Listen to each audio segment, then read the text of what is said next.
preventivo de substância psicoativa, ele nasceu de um modo efetivo na década de 70. E na década de 70, a Associação Internacional dos Pilotos de Linhas Aéreas, essa associação de pilotos, ela pediu ajuda do Instituto Nacional dos Estados Unidos, né, que trata do abuso e do alcoolismo, e juntos eles iniciaram um trabalho de abordagem de educação e reabilitação de pilotos nesse sentido. A agência da aviação civil americana percebeu o resultado, um resultado fantástico, e se associou a esse grupo, tornando-se assim um programa que hoje tem a sigla de HIMSS, que existe desde a década de 70, e ele é adotado por 99% das empresas aéreas americanas, com um grau relativamente alto de sucesso. Essa associação trouxe o assunto à tona e o seu resultado inicial de uma boa abordagem sobre o problema do álcool em pilotos, ela se expandiu por pilotos com quadro de uso de psicotrópicos devido à depressão ou não. Essa abordagem fez com que esse assunto tivesse uma resolução oficial e assim chamou a atenção dos pilotos e da área médica. No Brasil, em 2011, a Agência Nacional da Aviação Civil, ela criou, através de um regulamento próprio, sobre o número 120, a obrigatoriedade que as empresas aéreas de táxi aéreo ou empresas que tivessem um número acima de 15, 20 indivíduos que ocupasse essa situação operacional de risco, a obrigatoriedade desse programa. Um programa que ela chamou Programa Preventivo do Uso Indevido da Substância Psicoativa.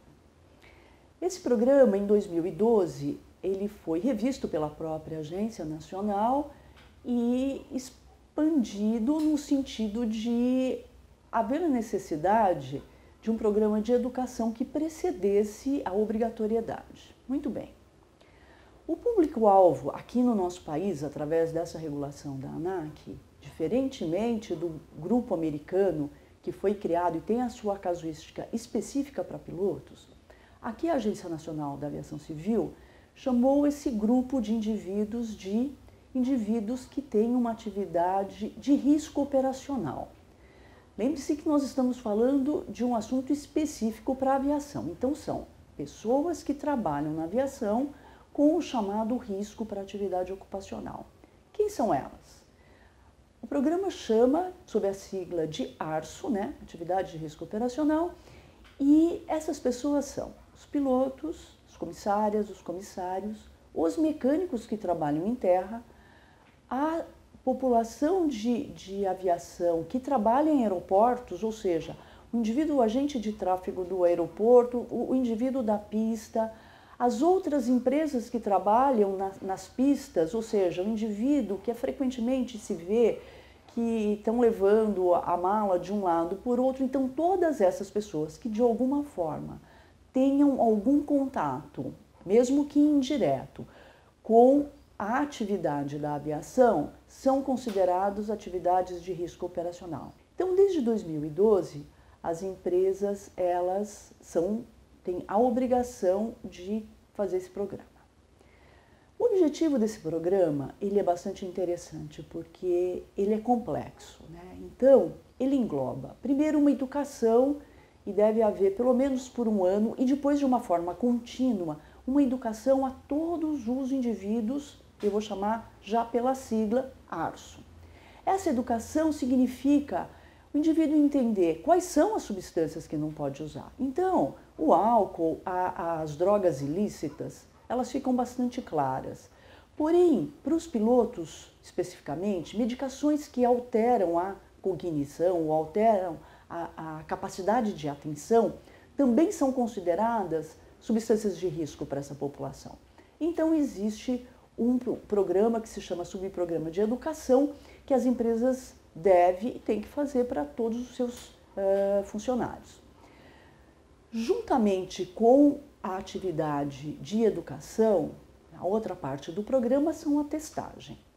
Na testagem abre-se um método, né? Então, entende-se, sabe-se que eu tenho várias formas de testar a presença ou não de substância. O mais comum para álcool é o etilômetro, conhecido bafômetro. Então, o bafômetro é a escolha para usar álcool, mas lembre-se que o bafômetro é uma janela curta de uso. Eu consigo, em algumas horas do uso, eu consigo avaliar. Depois, dependendo do quanto comeu e etc., mais de 12 horas, eu não tenho mais a positividade. As outras drogas, né, as drogas ilícitas, existem vários tipos de métodos. Existe o que nós vamos chamar de janela larga, que se faz através da queratina, então é o exame do cabelo, e da janela curta, que eu posso usar, pode-se usar urina, pode-se usar saliva. Então, esse método faz parte do programa. Então, de que forma vai ser usado o método? Junto no programa, eu tenho o que se chama de evento impeditivo. O que é o evento impeditivo? É um indivíduo que algumas pessoas treinadas, ou seja, o próprio funcionário treinado, o supervisor desse indivíduo, o chefe desse indivíduo, pode perceber algum sinal diferente nesse indivíduo e essas pessoas são treinadas pelo médico do programa, pelo psiquiatra do programa, para que se reconheça algumas dessas situações. Então isso se chama evento impeditivo e se desdobra no programa. Existe um outro subtipo do programa que é pós-acidente, pós-incidente. Então pós-acidente ou incidente, por exemplo, um incidente, quebrou uma porta de um avião. Quebrou a porta do avião, o que aconteceu? Quem tinha alguma atividade com essa porta do avião? Bom, pode ser o mecânico, pode ser a comissária, pode ser o comissário, pode ser o piloto, pode ser o copiloto. Então, todos esses indivíduos ligados a um incidente, eles são vistos pelo programa. Então, eles vêm para uma avaliação e colhe-se uma amostragem nessa situação, janela curta, para se avaliar se houve ou não ação de drogas. Então, o programa é bastante complexo. Mas o que eu quero chamar a atenção dessa grande complexidade desse programa é a clareza que deve existir na política do programa da empresa. A política da empresa, ela visa e ela deve visar essa diminuição de ocorrências, porque as ocorrências pelo uso de drogas, elas são progressivas, elas causam um prejuízo imenso ao indivíduo que usa, aos familiares de quem usa, à empresa e à imagem da empresa. E nesse objetivo, as empresas têm como meta o tratamento e a reinserção desse indivíduo ao trabalho. Então, é uma situação bastante interessante e o programa bem aplicado e quando ele tem uma forma de aplicar bem robusta, ele causa muitas melhorias para a empresa, porque ele reinsere esse indivíduo ao trabalho. A FedEx, e eu vou voltar na história lá na década de 70, é quem tem a maior casuística. Lembre-se que no hemisfério norte é só para pilotos. A FedEx, depois de 30 anos de programa preventivo de substância psicoativa, ela fez uma conta de quanto vale a pena inserir o programa nessa população de pilotos. Porque são indivíduos que recebem muito treinamento, tem muito gasto da empresa na performance desse indivíduo. Então ela fez uma conta de que para cada $5 gasto com o programa e com o tratamento de reabilitação de álcool, que dura, no formato do programa, 1 ano, no Brasil também dura 1 ano, ela tem uma economia de $30 para cada $5 gasto.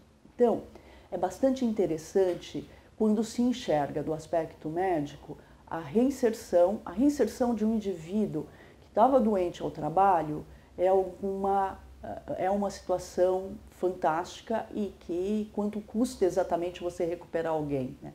Isso não tem realmente preço, mas quando eu vou falar de preço, e alguém pagou essa conta, mesmo assim valeu a pena, porque são indivíduos de alta performance. Então, essa política deve ser muito clara.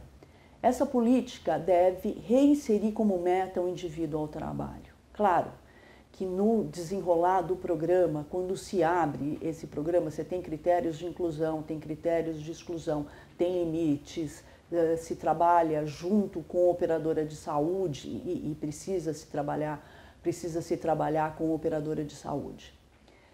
Aqui no nosso país, como eu disse a vocês, a obrigatoriedade veio a partir de 2011, a partir de 2012 entrou o programa de educação, então algumas empresas começaram efetivamente final de 2012. Nós temos pouco tempo de resultados. Porém, nós temos uma empresa aérea aqui no Brasil que começou antes da obrigatoriedade. E é bastante interessante o resultado que existe nessa avaliação. Então, esse programa, junto com o programa de educação, ele começa desde o indivíduo no dia zero dele na empresa. Ele nem entrou na empresa ainda e ele já recebe a orientação do programa e eu vou explicar para vocês como. No pré-admissional é feita a coleta de material para avaliação de substância psicoativa. Então, o indivíduo entra, faz a sua avaliação médica e já é testado. Então, as empresas que o fazem, elas já têm a amostragem da população em geral, que é uma coisa bastante interessante. Então, se eu tenho uma população ARSO, vou chamar de ARSO, e aí subdividida em piloto, comissário, agente de aeroporto, mecânico, etc., eu tenho a casuística da população em geral, a porcentagem de drogas presentes ou não. Muito bem. Depois desse exame pré-admissional, ou seja, o indivíduo que tem essa positividade já está claramente na política da empresa que esse indivíduo não entra nessa empresa. Entrou na empresa com o exame negativo. Muito bem, isso é garantia de que não há uso de substância psicoativa? Não, não é. Então o programa ele abrange sorteios aleatórios, sorteios randômicos, uma porcentagem, dependendo da categoria de ARSO, no decorrer da sua atividade. E nesse programa, e nesse sorteio aleatório, observa-se a presença. Existe alguma empresa que tem risco zero, ou tem resultado zero? Não, não tem.